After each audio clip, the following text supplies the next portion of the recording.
Sgominata banda di magnaccia romeno-albanese picchiavano le ragazze di altri gruppi e schiavizzavano una quindicina di romene. Allarme a Venezia, non ci sono fondi per salvarla e intanto fondamenta e rive si sgretolano, sorvegliato speciale al ponte di Calatrava. Gli orti vanno a ruba tra i pensionati veneziani, la Coldiretti ne mette a disposizione oltre 60 nel comune. Benvenuti a questa edizione della TG di Televenezia e apriamo, lo avete sentito dai titoli, con un'operazione della squadra mobile di Venezia. C'erano 2 romeni e un albanese dietro il fiorente mercato del sesso di via Fratelli Bandiera a Mestre, traffico che poi si è spostato anche in via Noalese a Santa Maria di Sala. Spietati, pronti a bastonare fino a rompere le ossa pur di difendere il loro infernale business e stamane sono stati portati in carcere appunto dai poliziotti. Attorno al loro mondo fatto di sopraffazione e abusi gravitavano 14 ragazze romene giovanissime, almeno queste sono quelle che sono state contate in questi giorni, anche se la banda lavorava da mesi qui a Mestre. Reclutavano in Romania ragazze disperate. Dovevano essere morte di fame e con problemi in famiglia, così istruivano il loro complice, che ora è ricercato, e poi venivano gettate sui marciapiedi di via Fratelli Bandiera e via Noalese, a Santa Maria di Sala. 14 ragazze, quasi tutte ventenni, dovevano vendersi per 40 euro e non dovevano intrattenersi per più di un quarto d'ora con il loro cliente, altrimenti erano botte.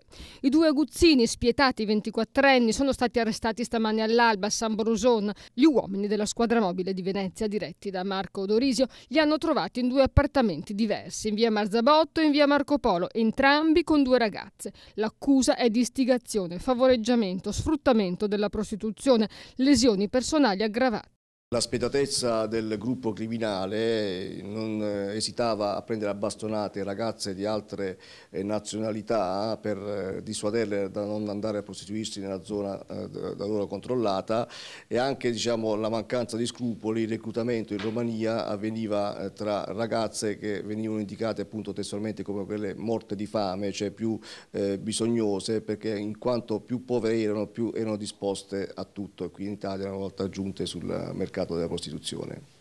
I 2 costringevano le loro connazionali a turni massacranti, dalla mattina presto a notte fonda, sempre sulla strada, anche 20 prestazioni al giorno, e il denaro guadagnato, anche 800 euro giornalieri, veniva completamente sequestrato dai 2 romeni. Una ragazza è stata picchiata per aver osato trattenere 5 euro per acquistare caramelle. Abbiamo accertato che durante, oltre a controllare l'attività, per evitare che le ragazze potessero trattenersi magari parte degli incassi, passavano, riscuotevano quanto appena guadagnato, e quindi alle ragazze assolutamente veniva passato il minimo indispensabile per la sopravvivenza. Secondo la procura c'era un rapporto di padronanza tra loro e le ragazze. Non è scattato il reato di riduzione in schiavitù perché nessuno di loro ha parlato. La polizia è risalita ai 2 carnefici dopo che 2 prostitute che non facevano parte del loro giro sono state brutalmente picchiate con un bastone per aver invaso il territorio destinato alle romene. Ad una lucciola hanno persino rotto un braccio. Crudeli e con mire espansionistiche hanno portato le loro ragazze anche in via Noalese, zona battuta dalle nigeriane, e il 9 maggio è scattata la resa dei conti tra i 2 racket. Protettori e prostitute si sono fronteggiati e ne è scaturita una rissa. Siamo intervenuti scongiurando ben più gravi conseguenze, ma si trattava di una rissa legata appunto a chi doveva esercitare prostituzione sulla strada statale Noalese. Ora la speranza è che qualche ragazza si decida a parlare e a raccontare l'inferno che ha vissuto, e per i 2 le porte del carcere potrebbero non aprirsi molto presto.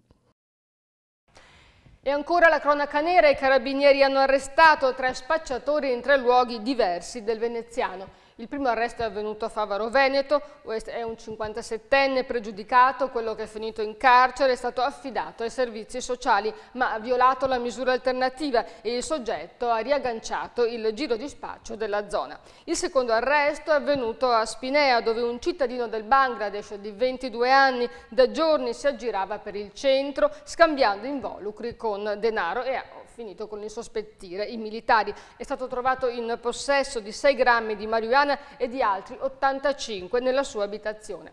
Infine a Marghera è stato portato in carcere un altro spacciatore in possesso di 10 grammi di marijuana che al momento dell'arresto ha anche cercato di aggredire i carabinieri. E cambiamo argomento, torna prepotentemente la questione della tutela della città dopo il crollo da parte di una riva a Piazzale Roma. Gondolieri e taxisti soprattutto hanno riacceso la polemica, avendo a che fare tutti i giorni con i canali e il degrado delle rive che mettono a rischio anche il loro lavoro. Mancano 60 milioni di euro, ha dichiarato l'assessore ai lavori pubblici Alessandro Maggioni, che attendiamo dallo Stato per la manutenzione della città. Intanto è allo studio la Fondamenta Santa Chiara in Piazzale Roma. Non c'è pace in Piazzale Roma, il crollo di un pezzo di fondamenta, le polemiche per lo scavo dell'albergo Santa Chiara per la costruzione delle fondazioni del parcheggio sotterraneo e il ponte di Calatrava, di cui sono stati segnalati cedimenti. 3 episodi, almeno ufficialmente slegati, che però stanno facendo discutere e hanno indotto l'assessore ai lavori pubblici del Comune di Venezia, Alessandro Maggioni, ad ordinare una perlustrazione di tutta la riva. Io ho già dato mandato ai tecnici di Insula di predisporre da subito con assoluta urgenza una verifica di tutta la fondamenta e non soltanto del punto dove c'è stato il cedimento visibile, perciò partiranno nei prossimi giorni dal ponte di Calatrava fino alla fine di tutta la fondamenta con una verifica con i sommozzatori per capire lo stato effettivo di tutto il muro di sponda. Dopodiché, fatto questo, risultati alla mano, capiremo subito da farsi. È evidente che la situazione in questo caso è una situazione delicata, emergenziale e come tale va trattata. L'architetto Fernando De Simone, specializzato in costruzioni sotterranee e sottomarine, ingegneria sismica e trasporti, attacca i lavori di scavo dell'albergo Santa Chiara e propone di bloccare le spalle del ponte con dei tiranti sotto l'alveo. Altrimenti, sostiene, i cedimenti potrebbero diventare più gravi. Secondo De Simone, l'arcata ha un'inclinazione troppo bassa, ossia del 5,2% per il terreno molle veneziano, e le spinte orizzontali sulle fondazioni troppo sollecitate sarebbero sproporzionate per quel tipo di suolo, con il risultato che il terreno non riuscirebbe a contenerle e così l'incessante divaricamento delle rive obbligherebbe i tecnici del comune ad una costante e gravosa manutenzione. La costruzione delle fondazioni del parcheggio, secondo De Simone, rischierebbe di generare spinte asimmetriche che potrebbero sbilanciare il ponte. A tutto ciò si aggiunge il cedimento lungo la fondamenta Santa Chiara e ora i tecnici di Insula dovranno cercare di capire se ci sono stati altri cedimenti più vicini al ponte. Io non faccio l'ingegnere, però uso il buonsenso. Il buonsenso dice che a 130 metri dal ponte di Calatrava che sia ceduto soltanto lì è quantomeno singolare. E ora una manciata di secondi di pubblicità, rimanete con noi.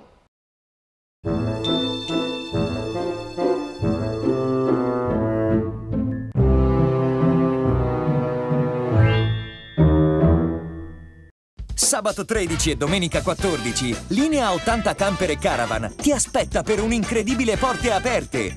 Linea 80, la tua concessionaria Burstner e Roller Team, propone i nuovi arrivi 2013, noleggio camper nuovi e una vasta gamma di usati garantiti anche ex noleggio. Linea 80 e anche market accessori, assistenza e parcheggio. Linea 80 realizza la tua voglia di libertà in via Orlando, Campalto, Venezia. Ricorda, 13 e 14 ottobre, irripetibile porte aperte. Per info linea80.net.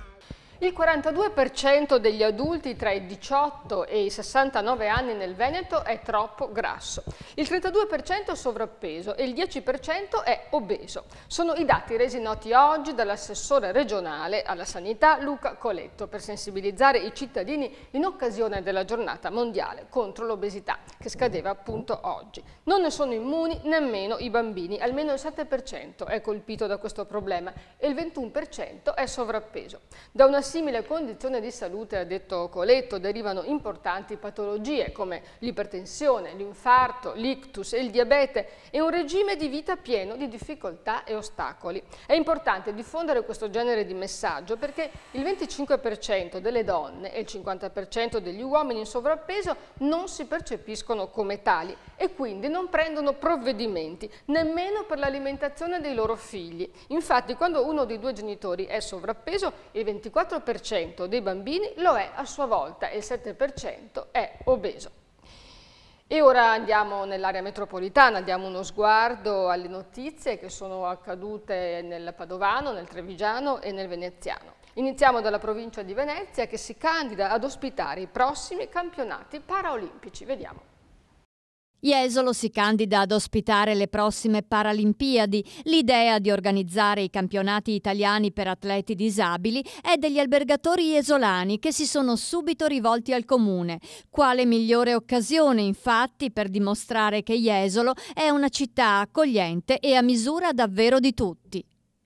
Settimana ecologica a Marcon, tra proiezioni e incontri sui temi dell'ecosostenibilità, spicca l'appuntamento di sabato 13 nel piazzale dello stadio, dove si terrà l'8ª edizione dell'Ecoscambio, mercatino del baratto. Domenica invece tutti in bici alla scoperta dell'Oasi Lipu di Gaggio e visita a una fattoria didattica. Torna la sfida in cucina a colpi di baccalà. La terza edizione del Festival Triveneto del Baccalà prevede 27 tappe e prenderà il via giovedì 11 ottobre ai Do Campanili di Cavallino Treporti. A rappresentare la ristorazione veneziana saranno anche la Melia di Mestre e la trattoria da Paetto a Pianiga. E ci spostiamo ora nella Marca trevigiana, dove i residenti sono perennemente sul piede di guerra contro le prostitute. Terraglio a luci rosse. A Mogliano il fenomeno della prostituzione riesplode periodicamente, tanto che i residenti sono costretti a una continua sorveglianza. Nonostante la segnaletica di divieto e le retate di polizia e carabinieri, decine di lucciole sono rispuntate ancora una volta sul Terraglio, evidentemente un'ottima piazza. Un concorso fotografico dedicato alle pannocchie. L'idea è della società operaia di mutuo soccorso di Crocetta del Montello, che in questo modo intende aprire una finestra diversa dal solito sul mondo contadino. Lo scatto migliore sul mais sarà premiato con 500 euro. Le foto devono essere inviate entro il 15 novembre. Oderzo rende omaggio ad Andrea Zanzotto dedicandogli il 16° premio di poesia tra Peressina e Ottoboni. Il concorso è rivolto agli alunni delle scuole primarie di secondo grado e delle superiori, con la speranza di scoprire nuovi talenti del verso. Domenica 14 ottobre le premiazioni al centro ricreativo La Fontana. E andiamo infine nel Padovano, dove sono sempre più numerosi gli amministratori dei piccoli comuni che si decurtano i compensi. Chissà se il fenomeno avrà un effetto domino.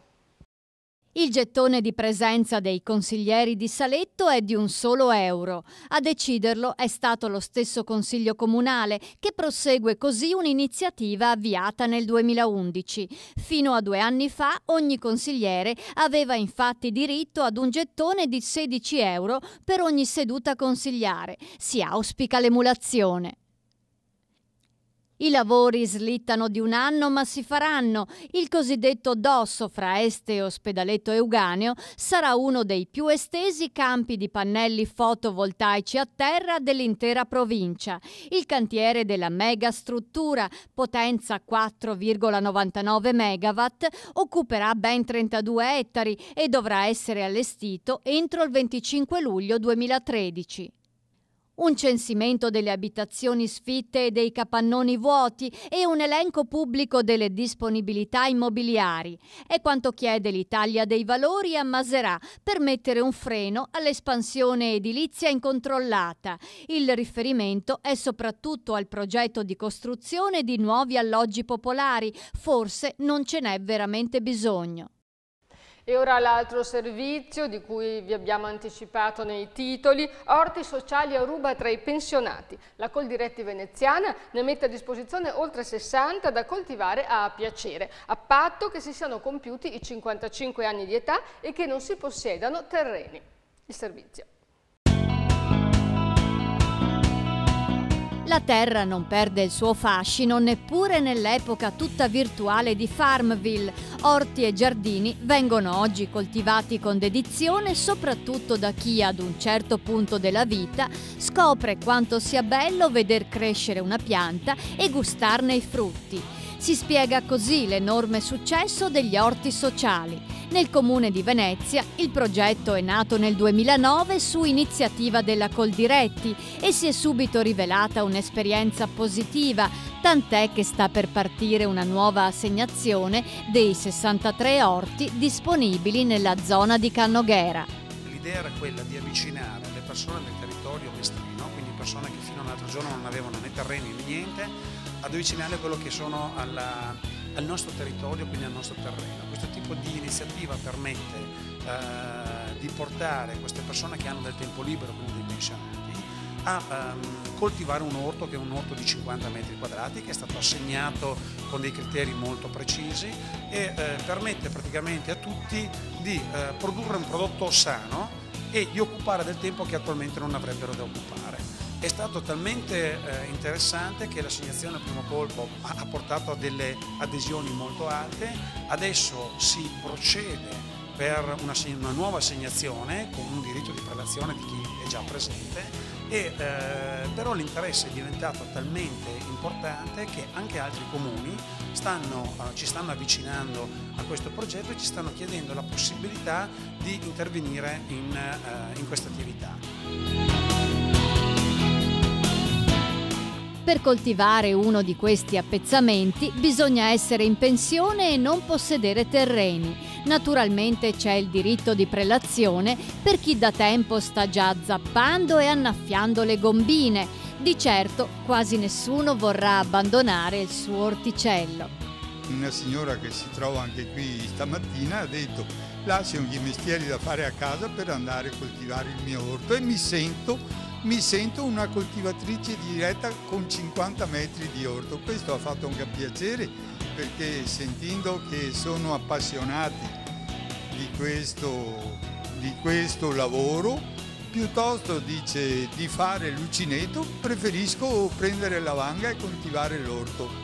Stare all'aria aperta a contatto con la natura aiuta a sentirsi in forma e ad essere di buon umore. Coltivare l'orto è insomma anche un efficace sistema per rallentare l'invecchiamento, parola di psicologa. La campagna rappresenta anche un luogo familiare, perché queste persone comunque nella loro storia, nella loro biografia hanno già avuto esperienza della natura, del verde. Quindi stare nei campi favorisce i processi di ricordo, di reminiscenza e di emozioni positive che rallentano il deterioramento cognitivo. E inoltre anche proprio il discorso di sentirsi utili per la famiglia e di evitare la destrutturazione del tempo che avviene dopo l'attività lavorativa. E chi non ha dimestichezza con concimi e fasi lunari non si preoccupi. La Coldiretti garantisce la presenza in campo di un esperto personal trainer che darà consigli preziosi a tutti gli aspiranti ortolani.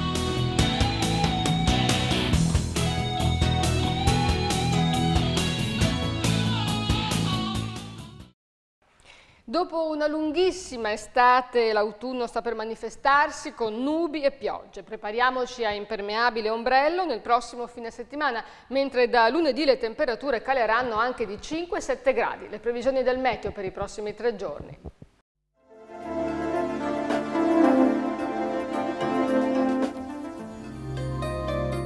Variabile con veloce passaggio di perturbazioni, momenti piovosi ma anche schiarite. Giovedì 11 ottobre, annuvolamenti alternati a schiarite, foschie nelle ore più fredde e assenza di precipitazioni. Massime in lieve aumento, minime in calo, mare poco mosso.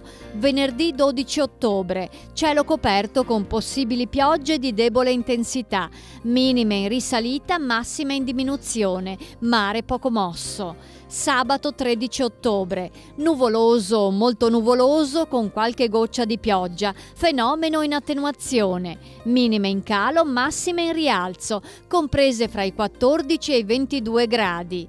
Domenica 14 ottobre, sempre nuvoloso con possibili piogge sparse, foschie e nebbie al primo mattino. La marea di giovedì 11 ottobre è normale, la massima alle 9:15 75 cm, la minima alle 2:35 0 cm.